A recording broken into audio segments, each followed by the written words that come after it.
Evaluation of progeny and clones for resistance to the infection for the virus PLRV.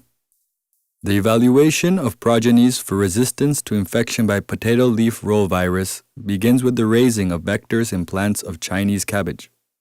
Aphids of the species Mysis persicae are raised in an isolated environment keeping average temperatures between 14 and 18 degrees centigrade, maximum temperatures from 20 to 24 degrees centigrade, and relative moisture from 70 to 90%. The seed of Chinese cabbage is sowed in a seedbed, and 12 days later, the seedlings are transplanted to 4-inch pots. When the plants reach adequate development, wingless aphids infesting leaves of PLRV infected Chinese cabbage or another host plant are collected and moved to the young Chinese cabbage plants using a brush in a number of 5 per plant. If enough infested leaves are available, these can be placed on the young plants of Chinese cabbage and left there for 2 days to allow the vectors to move to the younger Chinese cabbage plant. In a separate area, the potato leaf roll virus is propagated in potato plants from rooted cuttings or tubers obtained from the infected plants of a susceptible variety. The cuttings must be sowed 60 days and the sprouted tubers 50 days before the inoculation of the test materials.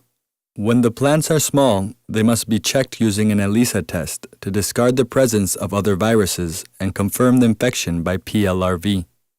This is done by taking samples from 2 to 3 leaflets from each of them and sending them to the laboratory. The plants that test positive for other viruses must be separated immediately from the source of the inoculum. 10 days before conducting the inoculation of the test material, the aphids are moved from the Chinese cabbage plants infected with PLRV to the potato plants so that they too become infected. This is achieved by taking highly infested leaves with wingless aphids from the Chinese cabbage and placing them on the infected potato plants where they will remain for 2 days to allow the aphids to transfer to the new plants. On the day of the inoculation, the experimental units of the families originating from the botanical seed or from the clones originating from rooted cuttings are randomized in the greenhouse. In the case of families, experimental units of 40 individuals are used, whereas in the case of clones, experimental units of 10 plants are used. To inoculate, take 3 plants infected with the leaf roll virus that are highly infested with aphids.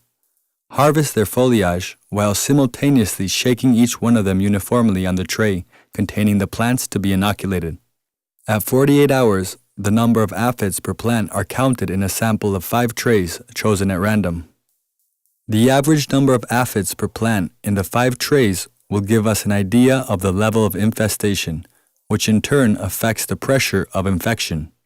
An average of 10 to 30 aphids per plant indicates a moderate pressure of infection, while an average higher than 30 aphids per plant indicates a high pressure of infection.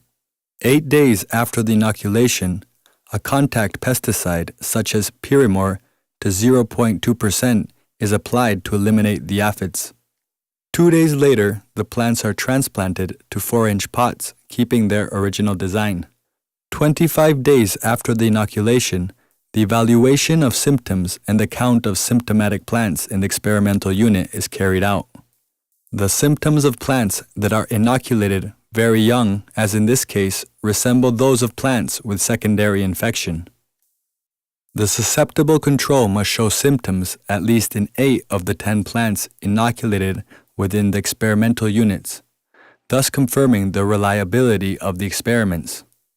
The typical symptoms are leaf roll virus of the base and mid leaflets, chlorosis of the apical leaflets, or accumulation of pigments anthocyanins in the leaflets. The asymptomatic plants must undergo the serological test ELISA to discard infection by the virus.